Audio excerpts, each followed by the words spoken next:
Many people confuse motivation with discipline, but they are not the same thing, and understanding this difference is the first step to truly transforming your life. Motivation is that initial spark, the energy that appears when you watch an inspiring video, hear a powerful quote, or imagine achieving something great. It's powerful, but fleeting. Motivation works like a spark. It ignites quickly, but can also go out in seconds if there's nothing to fuel it. That's why many people enthusiastically start a new project, a diet, a workout, or even a business, but give up after a few days or weeks. Discipline, on the other hand, is what separates those who dream from those who achieve. It's the act of continuing even when you don't feel like it, of following a plan even when the initial enthusiasm has faded. Discipline is what you do when you wake up tired, but still get up and stick to your routine. It's what keeps you studying when no one is asking you to. It's what makes you say no to immediate pleasures to achieve something greater in the future. The big difference is that motivation depends on how you feel, while discipline depends on who you choose to be. You may not be motivated every day, but you can choose to be disciplined every day. And that's precisely the secret of successful people. They don't wait for motivation, they build discipline. Think of it this way. Motivation is starting the race, discipline is crossing the finish line. Picture this. You decide to start going to the gym. On the first day, you're full of energy, imagining how your body will look months from now, healthier, stronger, more confident. That excitement pushes you to train hard, fueled by pure motivation. But then, on the second day, you wake up tired, maybe a bit sore, and that spark isn't as bright anymore. Suddenly, the excuses start whispering in your mind. If you rely only on motivation, chances are you'll give in. That's why discipline is more reliable. Motivation depends on how you feel in the moment, but discipline is built on a commitment you make to yourself. Motivation is emotion. Discipline is decision. Disciplined people understand something powerful. The real world doesn't bend to your temporary feelings. If you wait until you feel like it to take action, you'll become a slave to your own moods. But with discipline, you create an inner contract that says, I will do what needs to be done no matter how I feel. Discipline is steady, while motivation is unstable. Discipline is a solid pillar, while motivation is like the wind, constantly changing directions. That stability is what produces results you can count on. Think of elite athletes, successful entrepreneurs, or best-selling authors. None of them achieved greatness because they felt motivated every single day. They achieved it because even on the days they didn't want to, they showed up. They acted. They honored their commitment. And over time, that consistency built the foundation of their success. Another key difference is that discipline compounds. Each time you follow through on your promises, especially when you don't feel like it, you strengthen the discipline muscle. And just like lifting weights, the more you train it, the stronger it gets. Eventually, discipline becomes automatic. It turns into a way of life, freeing you from the roller coaster of motivation. Here's the truth. Motivation is like a guest. It shows up, it entertains you, and then it leaves. Discipline, on the other hand, is a loyal partner. It stays with you through the highs, the lows, the boredom, and the breakthroughs. That's why, if you truly want to build something extraordinary, you cannot rely on motivation alone. Motivation may start the fire, but it's discipline that keeps it burning. One of the biggest traps people fall into is the belief that they need to wait until the perfect wave of motivation comes before they can start. They think, I'll begin when I feel ready. I'll act when the inspiration hits. I'll work on my goals when I'm in the right mood. But here's the harsh truth. That moment almost never arrives. If you're waiting for a lightning bolt of motivation to strike you, you'll be waiting forever. Why? Because motivation is not a reliable visitor. It shows up randomly, sometimes when you least expect it, and sometimes it doesn't show up at all. The illusion is believing that motivation is the starting point. In reality, action creates motivation, not the other way around. Think about the last time you dreaded doing something, maybe cleaning your room, writing an assignment, or going for a run. At first, you resisted, you procrastinated. But once you finally forced yourself to start, something changed. You built momentum. And suddenly, the task didn't feel so heavy anymore. That spark you were waiting for, it came after you took action, not before. This is the illusion of waiting for motivation. People believe they need to feel ready to start, but in truth, starting is what makes them feel ready. Successful people don't sit around waiting for the stars to align. They act, even when it's uncomfortable, and through that action, they generate their own motivation. This illusion is dangerous because it tricks you into thinking you're making progress when in reality, you're just standing still. You tell yourself, I'll start tomorrow, when I feel better, when I have more energy. Days turn into weeks, weeks into months, and before you know it, years have passed. That's the cost of believing in this lie. The key insight here is simple but life-changing. You don't need to feel motivated to begin. You just need to begin. Every time you break through that illusion and take action despite how you feel, you prove to yourself that you're in control. Not your moods, not your excuses, not your fears. You. And once you internalize this truth, the illusion of waiting for perfect motivation dissolves. You stop waiting for the perfect day because you realize that the perfect day is the day you decide to act, and that day is always today. To understand why the 2-minute trick works so well, we need to dive into a bit of psychology. There's a concept called activation energy, borrowed from chemistry but perfectly applicable to human behavior. Activation energy is the initial spark, the effort it takes to go from 0 to 1, from doing nothing to starting something. Think of it like pushing a heavy rock. At first, it feels impossible to move. The weight resists every bit of force you apply. But once you manage to get it rolling, momentum takes over, and suddenly what felt unmovable now glides forward with ease. That first push, that's the activation energy. For most people, the hardest part of building discipline is overcoming that initial resistance. Our brains are wired to conserve energy, so they perceive big, intimidating tasks as threats. Writing a 10-page paper? Too overwhelming. Committing to a 1-hour workout? Feels impossible. So what happens? We procrastinate, we put it off, we distract ourselves with things that feel easier. Scrolling, watching, waiting. This is where the 2-minute trick comes in. The genius of this method is that it hacks your brain's resistance by lowering the activation energy. Instead of focusing on the massive, intimidating version of the task, you shrink it down, something so small, so effortless, that your brain can't object. Don't tell yourself you need to work out for an hour. Tell yourself you just need to put on your workout clothes and do 2 minutes of stretching. Don't tell yourself you need to read an entire book. Tell yourself you just need to open it and read the first page. Don't tell yourself you need to write the whole essay. Tell yourself you just need to open the document and type 1 sentence. Psychologically, this shift is powerful because once you start, the hardest part is over. You've already broken through the wall of resistance. And more often than not, those 2 minutes turn into 10, then 20, then 60. What felt impossible suddenly feels manageable because you've tricked your brain into giving up its resistance. The 2-minute trick doesn't rely on willpower. It relies on psychology. It uses the natural way your brain works to your advantage. It's not about forcing discipline through sheer strength. It's about designing discipline by lowering the barrier to entry. That's why it works not just for a day or a week, but over the long run. In other words, discipline isn't built in giant leaps. It's built in tiny, almost invisible steps, 2 minutes at a time. Here's something most people don't realize. When it comes to discipline, starting is far more important than finishing.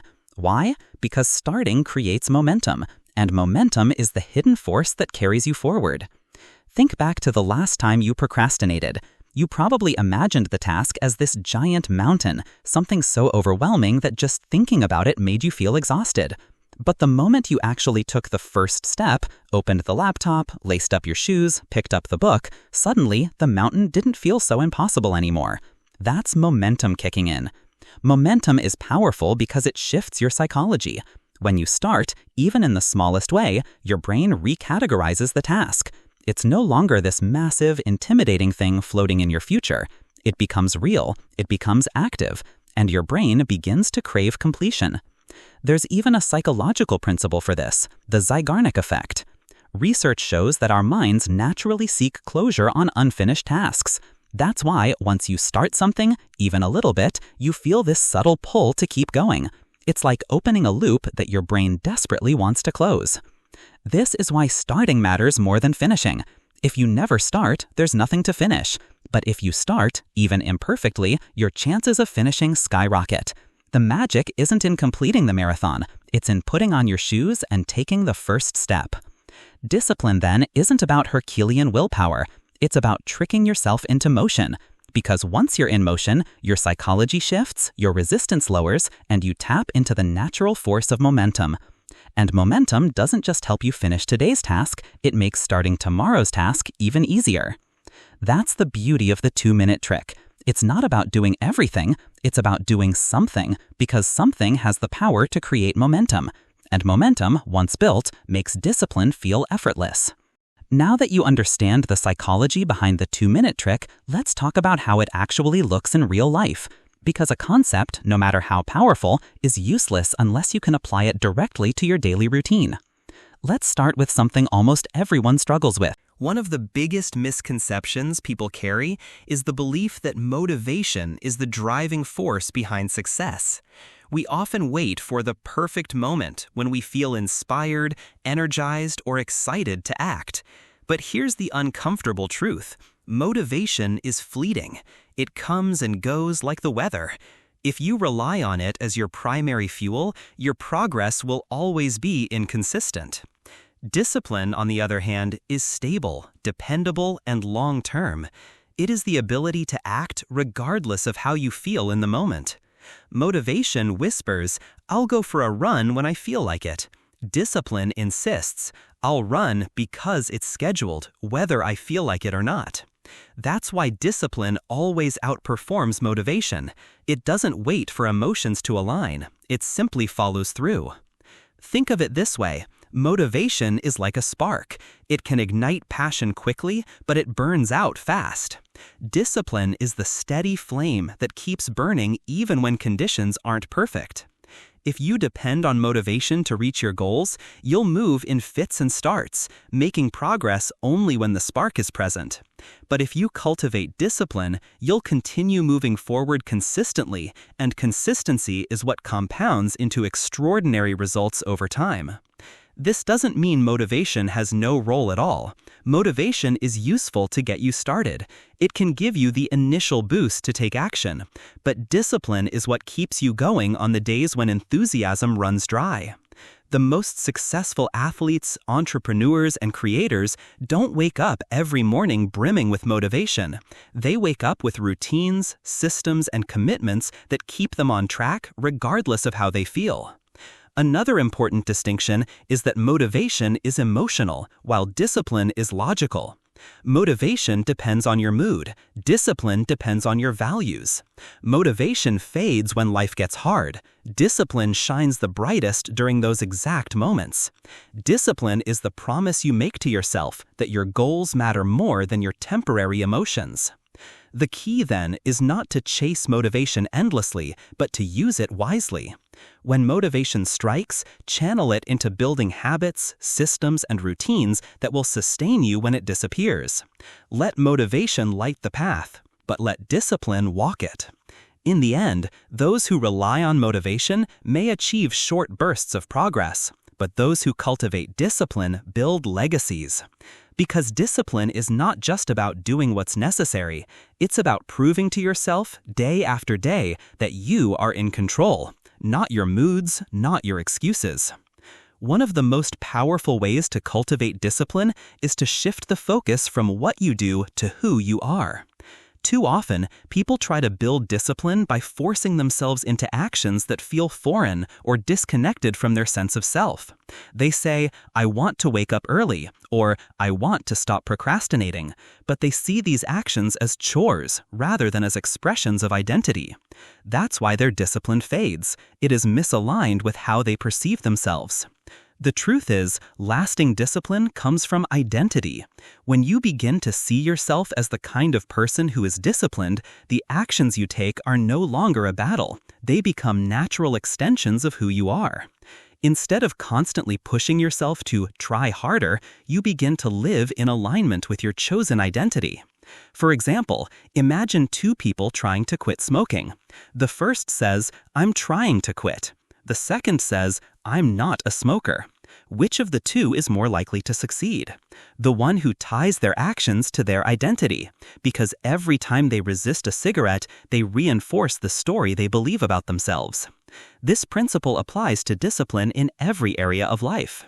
If you want to be more productive, stop telling yourself, "I need to work harder." Start telling yourself, "I am the kind of person who values focus and consistency." If you want to exercise regularly, don't say, "I'm trying to work out." Say, "I'm an athlete in training, even if my journey is just beginning." The shift may seem small, but it is incredibly powerful.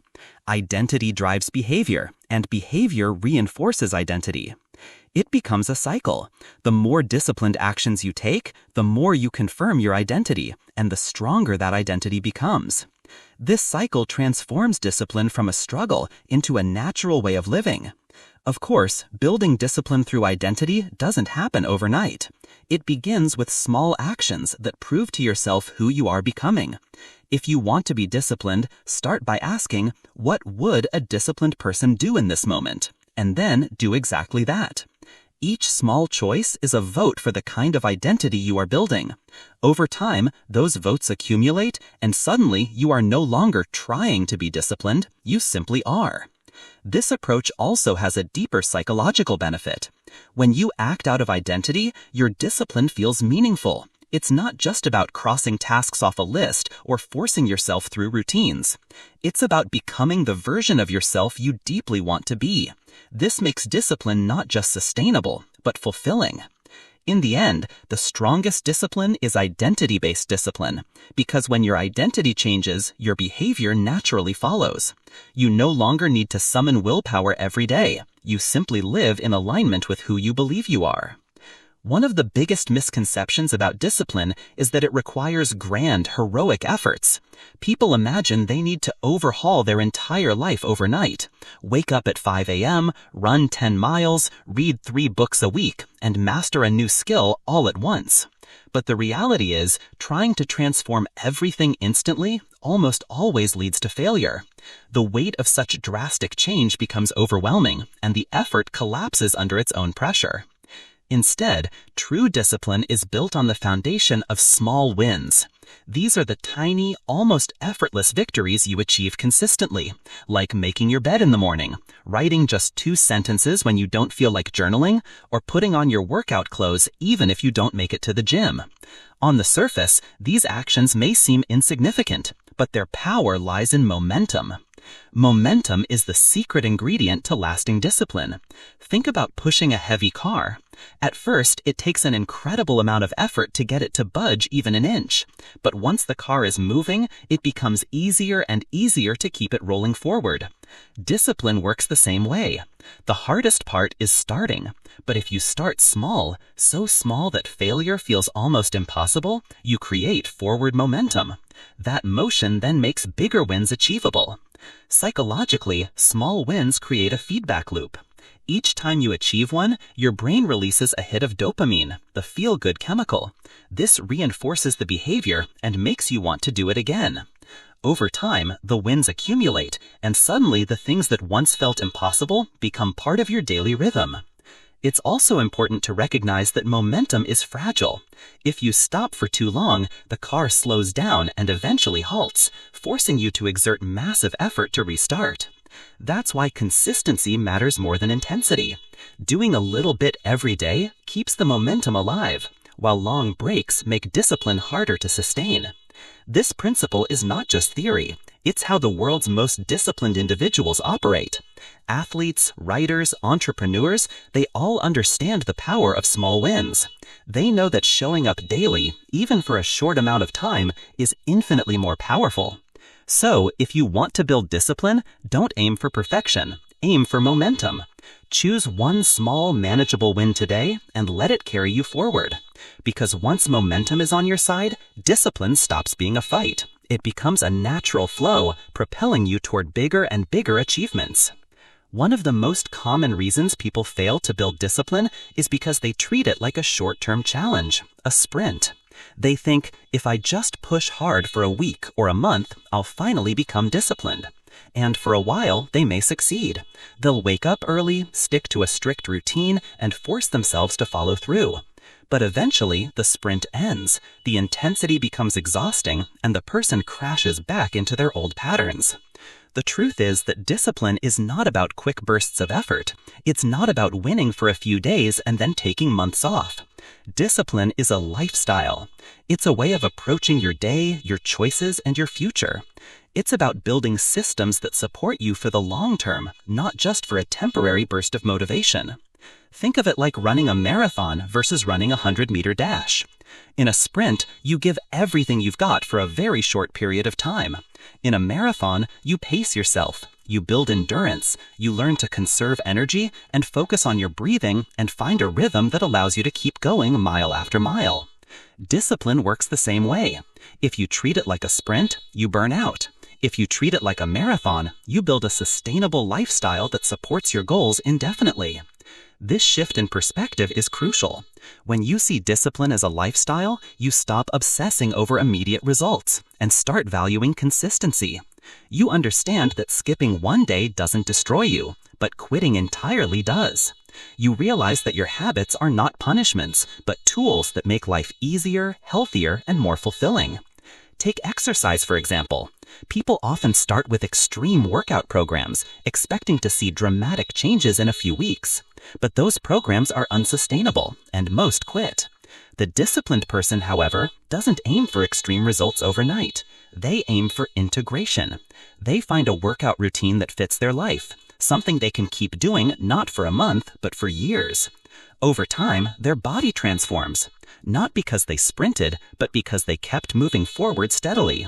When you adopt discipline as a lifestyle, you also free yourself from the constant need for motivation. Motivation comes and goes.